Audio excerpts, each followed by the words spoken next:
श्री कृष्ण गोविंद हरे मुरारे, हे नाथ नारायण वासुदेवा।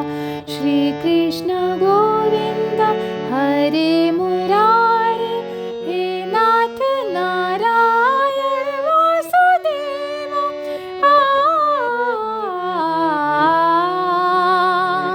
श्री गीता जी के 15वें अध्याय का महात्म्य। श्री नारायण बोले, हे लक्ष्मी, अब 15वें अध्याय का महात्म्य सुनो। उत्तर देश में एक नरसिंह नाम का राजा था और सुभग नाम का उसका मंत्री था। राजा को मंत्री पर बड़ा भरोसा था, वह उसे बहुत मानता था, परंतु मंत्री के मन में कपट था। वह यही चाहता था कि राजा को मारकर मैं राज्य करूं। इसी भांति कुछ काल व्यतीत हुआ। एक दिन राजा सोया हुआ था और नौकर चाकर भी सोए पड़े थे। तब मंत्री ने राजा को नौकरों समेत मार डाला और स्वयं राज्य करने लगा। राज्य करते बहुत काल बीत गया। एक दिन वह भी मर गया। तब दूत उसे बांधकर यमराज के पास ले गए। धर्मराज ने कहा, हे यमदूतों, यह बड़ा पापी है, इसको घोर नरक में डालो। हे लक्ष्मी, इसी प्रकार वह पापी कई नरक भोगता भोगता धर्मराज की आज्ञा से घोड़े की योनि में आया। वह संगल द्वीप में पैदा हुआ। वहाँ से घोड़ों का एक सौदागर उसे खरीद कर ले गया तथा और भी घोड़े खरीदे अपने देश को आया। तब वहाँ के राजा ने सुना कि अमुक सौदागर बहुत से घोड़े लाया है। राजा ने उसे बुलवाया और सौदागर से उसी घोड़े को खरीद लिया। जब राजा ने उस घोड़े को हाथ फेरा, तब उसने राजा की ओर देखकर चेहरा घुमा लिया। यह देखकर राजा ने सोचा, क्या कारण है कि घोड़े ने सिर फेरा है। तब राजा ने पंडित बुलाकर पूछा, जो घोड़ा मैंने मोल लिया है, इस घोड़े ने हमको देखकर सिर फेर दिया है, इसका कारण क्या है। तब पंडित ने कहा, राजन, इस घोड़े ने तुमको सिर नवाया है। यह बात नहीं। फिर कई दिन बाद राजा इसी घोड़े पर सवार होकर शिकार खेलने को गया। राजा शिकार खेलता खेलता बहुत दूर चला गया। पहले राजा तीर से शिकार मारता था, उस दिन हाथों से पकड़ के मारने लगा। राजा प्रसन्न हुआ। दोपहर हो गई। राजा को प्यास लगी। वन में एक साधु देखा जो कुटिया में बैठा था। एक तालाब भी जल से भरा था। वहाँ राजा जा उतरा। घोड़ा वृक्ष के साथ बांधकर कुटिया में गया। देखा तो साधु अपने पुत्र को गीता के 15वें अध्याय का पाठ सिखा रहा है। वृक्ष के पत्ते पर श्लोक लिख दिया और बालक को कहा, खेलते फिरो और इसी को कंठ भी करो।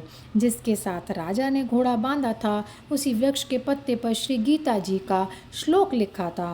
वह बालक पत्ता लेकर खेले भी पड़े भी। उस पत्ते को घोड़े ने देखा, तत्काल देह छूटी और देव देही पाई। स्वर्ग से विमान आए, तिस पर बैठकर वैकुंठ को चला, आकाश में खड़ा हुआ।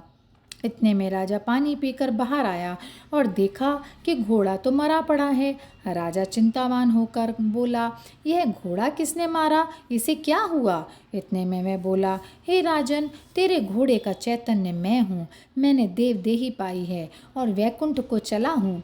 राजा ने कहा, तुमने कौन सा पुण्य किया है। उसने कहा, राजन, यह बात ऋषीश्वर से पूछो। राजा ने उस ऋषीश्वर को बुलाकर पूछा, हे ऋषीश्वर, ये कारण क्या हुआ है। ऋषीश्वर ने कहा, हे राजन, गीता का लिखा हुआ पत्ता इसके आगे पड़ा है। घोड़े ने अक्षर देखे हैं, इस कारण घोड़े की गति हुई। राजा ने पूछा, पीछे यह घोड़ा कौन था। और घोड़े के सिर फेरने की बात भी राजा ने कही। ऋषीश्वर जी, यह बात मुझे सुनाओ कि मेरा और घोड़े का संबंध क्या हुआ।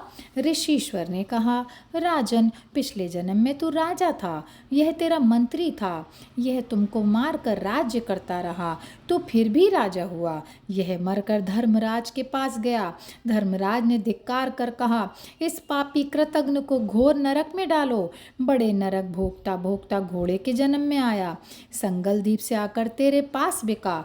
जब उसने सिर हिलाया, तब कहता था हे राजन, तूने मुझे पहचाना नहीं, परंतु मैंने तुझे पहचाना। यह कहकर ऋषि जी चुप हो गए। राजा ने विस्मृत होकर दंडवत की पीछे से, और सेना के लोग आ मिले। राजा अपने घर आया, अपने पुत्र को राज्य देकर आप वन को आ गया। तप करने लगा तथा श्री गीता जी के 15वें अध्याय का पाठ किया करता, जिसके प्रसाद से राजा भी परम गति का अधिकारी हुआ। श्री नारायण जी कहते हैं, हे लक्ष्मी, यह 15वें अध्याय का महात्म्य है जो मैंने तुमसे कहा और तुमने सुना, और यहीं पर यह समाप्त होता है। जय श्री कृष्णा, जय श्री कृष्णा, जय श्री कृष्णा।